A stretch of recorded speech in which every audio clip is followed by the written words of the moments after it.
What's up YouTube? For tonight's video, we have a Politoed sweep. Now this one actually featured in a My Hero Academia team a couple of days ago, and I thought I'd do a couple of sweeps with it. Now people, if you have a Pokemon sweep you'd like me to cover, please leave it below in the comment section. Any cool strategies you have, put them below there. I do like reading the comments section.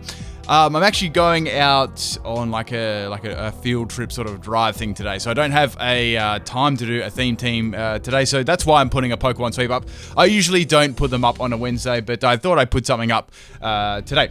Right, let's get on to this one. Now, I'm going to give a full explanation, as usual, of my Politoed strategy at the end of the video. Plus, it's also a really good battle there, too. So make sure you stick around for the whole thing. It's very good. So, obviously, this Politoed set, I didn't want to run a special one. I wanted to run a physical one. All I needed to do was set up a sticky web. Its speed is a little bit average, so that's really all I'd actually needed to do. And that's basically it. Politoed did all the work itself. And you guys have seen the set already, but if you haven't, I'll leave it as a surprise. So I just set up sticky web against the Marowak. It's just going to take me out with the Fire Punch, but that's cool. The sticky web's up, and I'm ready to sweep with the Politoed. And I will give an explanation of this after the video. Peace out.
Alright people, hope you enjoy that one. Let's have a look at the Politoed set that I use. Now this was a physical Politoed. We've got max speed and max attack EVs on this one. Now, since I ran Ground EMZ, I didn't have the EVs for health set up for the Citrus Berry to activate over half health. But if you want to do that, say if you don't want a Z Crystal, you can put Citrus Berry there instead. What'll that do is you'll use Belly Drum, and then it will go over half health and then give you some health back instantly with the Citrus Berry. Just for more bulk, you can do that. I decided to whack on a Ground EMZ just for a little bit more of a powerful ground attack.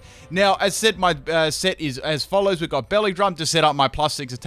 Waterfall for stab, Ice Punch for coverage, and Earthquake for coverage too. Ice Punch is really good for hitting grass types, dragon types. I've got Earthquake as well there for electric types. So they're your main sort of like threats that come up against Politoed. I gave it Damp instead of, it's actually quite funny, this one has water is all they put on here, but I actually had Damp. If you noticed at the last second of the battle, the Mega Alakazam actually digivolved, and actually it traced my ability, which was Damp. Now, if I went for the Waterfall and traced that, it would have absorbed it and then taken him out. So, I was quite fortunate I had damp on my Politoed at that stage. But that's how I ran this Politoed. It worked pretty well. Usually, if you can force a swap on the opponent, it works very well. If there's no other like speedy Pokemon, it is fairly bulky, so you're able to take a hit after you have a belly drum, like a weaker priority hit, as you see in the video. I was able to live that one, but you know, it works pretty well, and its attack isn't too bad after a +6. Then again, most things are fairly strong after a +6. So I had a couple of battles also outside with this team too. I did some battle spot. And I've got a battle coming up too, which was quite interesting. So I'm just going to show like what happened in like a lot of the battles. So a lot of the time I'd set up the sticky web right. This was actually an Uber's battle, like they had like all Uber Pokemon, which obviously didn't make it easy. And there was a Primal Groudon right at the start, right? So I was like, I can't set up a belly drum against that thing. There's no way I'm going to be able to live like a Preset Blades or anything like that. So I had to Tectonic Rage Earthquake. That was my best thing I was going to do. Anyway, so I'm going to get Fire Blasted. That's cool. I'm able to live on my Sash and get the Sticky Web up. But in a lot of time in the battles, like I'd try and swap it in against like a Fire type Pokemon or something that would definitely like scare it out. Then I could get the belly drum off and start, you know, causing some havoc. That's how I used it best. Normally, most of the time, it's like a special attacker, like you can run it as a sweeper or just a rain setter for for all your Swift Swim Pokemon. That could work rather well. It's nice and bulky too, so you could run it like a max health, like max special defense set just to set up the rain, or if you want to just give it max health and some offense, like max special attack, you could run that too. That would work like Hydro Pump, Ice Beam, you know, all the usual moves for it. That would work there anyway. So I went for the Tectonic Rage, and it wasn't enough to take out the Primal Groudon, which, you know, kind of obvious because it's got like a mega amount of attack. It actually had Solar Beam, which is interesting, so I'm able to tank that just due to my nice base special defense. I went for Earthquake again, and I was able to actually take out the Primal Groudon. I couldn't use Waterfall there, unfortunately. That was a bit of a shame.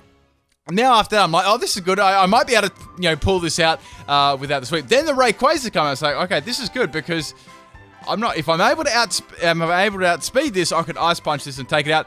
Then they went for like the scummy Mega Rayquaza. I was like, yeah. I'm not going to be able to take it out due to its, you know, it's just its ability and stuff, and it's fairly bulky, and obviously I don't have much in attack either, and it's going to take me out with a Dragon set, and that was how most of the fails went, and enjoyed this battle after. This was against a battle spot person as well.